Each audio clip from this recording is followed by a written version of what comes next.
I would always hear things that were very disheartening, like saying, how do you expect this story to work in the marketplace? Between the time you articulated the desire 20 and the time you made your first film when you were 39, what kept you going? I articulated my desire to be a filmmaker much earlier than when I was 20. I knew I wanted to make films since I was 6 years old. But the fact is that I actually made a film when I was 12. And then, of course, it was stuck in my mind that that's what I was going to do for my, as my vocation, Whether it was going to be a profession or not, I didn't know. I wanted to make my first film. I said, let me be the youngest, because for me, the youngest filmmaker at that time was my cousin Gurudat, because he'd made his first film when he was 25. This is one of those adolescent notions that you always have when you're young. And of course, and then you confront reality. Then you confront realities of many kinds. It's a very complex reality. But I was writing my script, or rewriting the script of the film that became my first film. Ankur. Yes, it was a short story that emerged out of something that I saw. And suddenly, a lot of things fell into place because of that one incident. It suddenly became, in a microcosm, what feudalism was all about, what change was all about. So many things like this. Suddenly it's you see the world in an event, in an instant. What happened, and that's why I said this is the film I would like to make. Of course, but that incident, it means that you have to create characters. You have to give them, you have to breathe life into them, as it were, and allow them to function. In other words, they have to grow organically through the story. When you get a large number of awards and things for a film, and the film also does well in the marketplace, you really are on top of the world. But I don't think I have the personality to suffer from any kind of hubris, So there's no, I don't feel invincible, because of momentary success or even consistent success. I don't believe that I will start to feel that nothing will go wrong. I'm one of those people who feels that everything can go wrong, at any time. So you have to just soldier on, that's the way I look at the world. How do you manage to remain so rooted? How do you remain rooted? It's a good question. I don't know how to answer that question. But the most important thing is, once you've done something, it's behind you. It is not something on which, that's not the boat on which you ride. So you have to give that up. The moment you made a film, you cut the umbilical cord, you get on with something else. Is it also because it has been, while you have always found funding for your films, it's not always and regularly been easy to do so? Oh yes, absolutely. Absolutely. That was one of the major reasons, I should imagine. Once you made certain kinds of choices, it's not easy, because it's easy if you go with the main flow. It's easy when you go with the main flow, then you don't have to worry about it. But then, I don't have the sensibility to go with the main flow, because I would always question that, In fact, you said you would like to have made a film by 25. One of the reasons was because your cousin Gurudat did that, but you didn't make his kind of films at all. Not at all. The important thing is that you always have an impossible dream. Which you want to make possible. Otherwise, what's the point of that dream? Satyajit Ray is a filmmaker you have held in great esteem, Yes. who you've documented for us. Yes. Tell us why he inspired you so much. This uncle of mine who lived in Calcutta, he said, have you seen, because I know you're interested in cinema, have you seen this young man's film called Pothe Panchali? So I said, no. He said, why don't you go and take a look at it? I went and I was absolutely floored by this incredible film. And during that one trip I was in Calcutta, I saw it a dozen times. Because it was like an explosion that had taken place in my mind. I said, this man is doing something that is so different from everything that I have ever seen. So when I saw Satyajit Ray's film, I said, my, here is this man. This is what I want to make. This is not what I want to make. I can make my own way. That's what I learned from him, because he made his own way. Benegal's next release will be a comic satire about a letter writer whose unique vocation gives him power over the people whose letters he reads and writes. The film shifts Benegal's gaze back to a setting that has always interested him, the village. It was fairly accidental that my first 3 films happened to be rural. So everybody thought that I was making films only about rural India, which is not true, because I moved, I did all kinds of films. I did urban films, I did contemporary urban films, I did historical films, background, all sorts of things. And yet with your next film, you're going right back there. Because I do believe that we should look at it. These things should not get off our sight lines.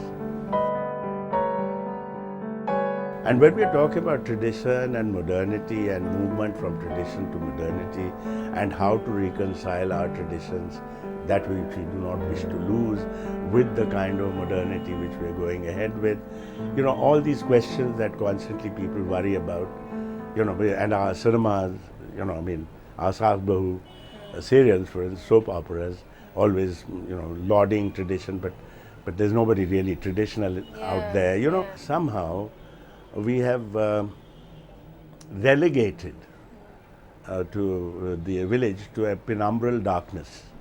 In your new film, it's a sort of comic satire. So you're not looking at the kind of conflicts, the kind I am. I'm looking at everything. With a different brush. With a different brush. 30 years ago, 35 years ago, when I was making films, people would be willing to look at something, audiences, young audiences at that time, to look at something serious and take it home with them. Now do you reject anything like that? Suddenly you say, oh, I don't want to see anything that is grim. I don't want to see anything that's going to give me a bad night. Then you have to find strategies to bring that back into your consciousness. But you will have to use different strategies. Right. You can't use the same strategies that you may have used 35 years ago or 30 years ago. Because today, if you're going to use that, there's a blank wall. And yet Shyam Benegal is certain that cinema is not just a fun thing, not just time pass. His movies reflect his deep intellectual engagement with the world and his eclectic upbringing. He remembers a childhood where his father, a still photographer, would make home films with a Bolex camera, and passionate dinner table discussions with siblings and visiting relatives. There were cousins and folks who would come, and different political viewpoints. This was also very important because I had my oldest brother sitting in Calcutta who was being vastly influenced by left politics, and then I had a brother in my own home, older brother. RSS leanings. Leanings. So our dinner table used to be one of great scintillating and often fairly acrimonious arguments. So you never felt that you were living in a little pond, The outside world was always part of where you were. Although we lived in a very small place, in a little cantonment town. So, but the world was never far. Okay, what made you treat women like normal human beings? Let's put it like that. Because they're normal human beings. It's like no, but it's so easy for you to have grown up believing something else. Well, it would have, yes, maybe. But then also I should imagine it must have been my own background that made it so. I had 6 sisters, 3 brothers, and they were all individual. And I believe your father actually discriminated against the boys when it came to investing in education. Exactly. So, all those things.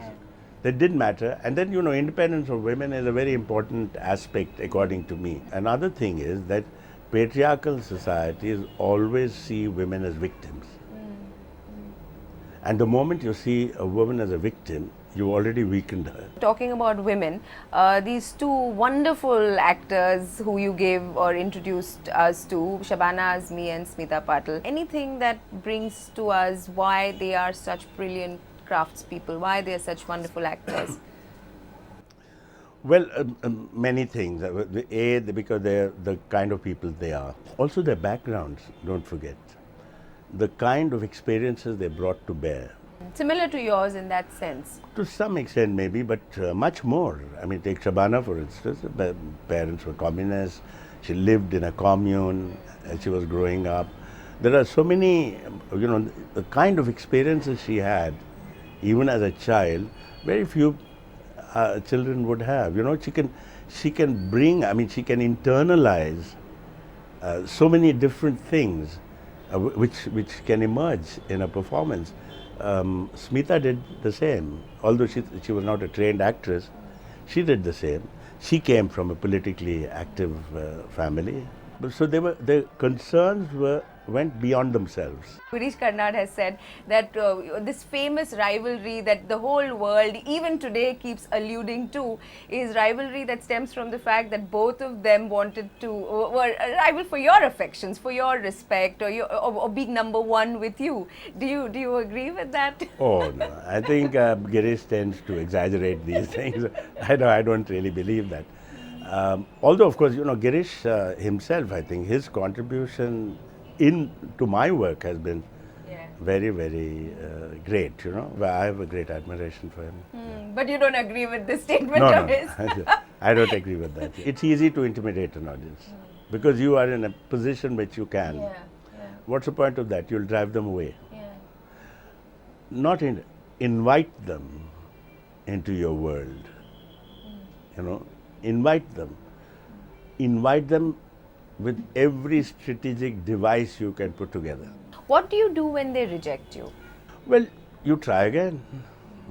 It's a very simple thing. Do you see it as your failure as a craftsperson, Of course, or yes. do you see it as No, their I don't inability see- to meet you have? I have never thought that the audience was incapable of understanding anything. That's not true.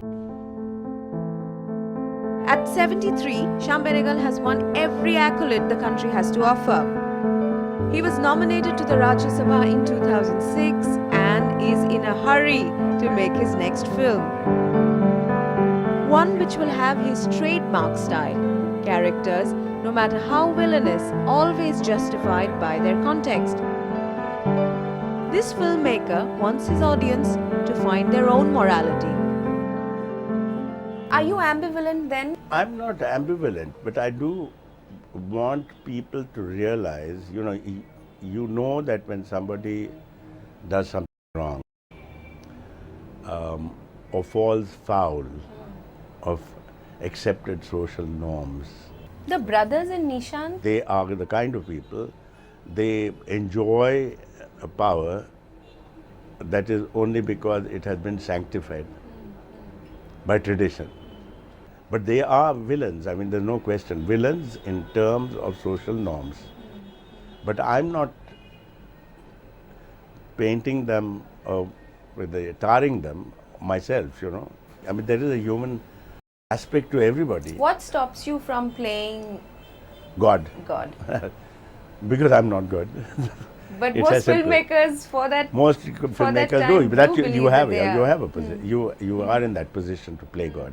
But the fact is that life, I think, is you cannot be so judgmental about everybody and everything. Sometimes justice and law are not always on the same side. And you will not be able to look at all that if you were to be totally judgmental.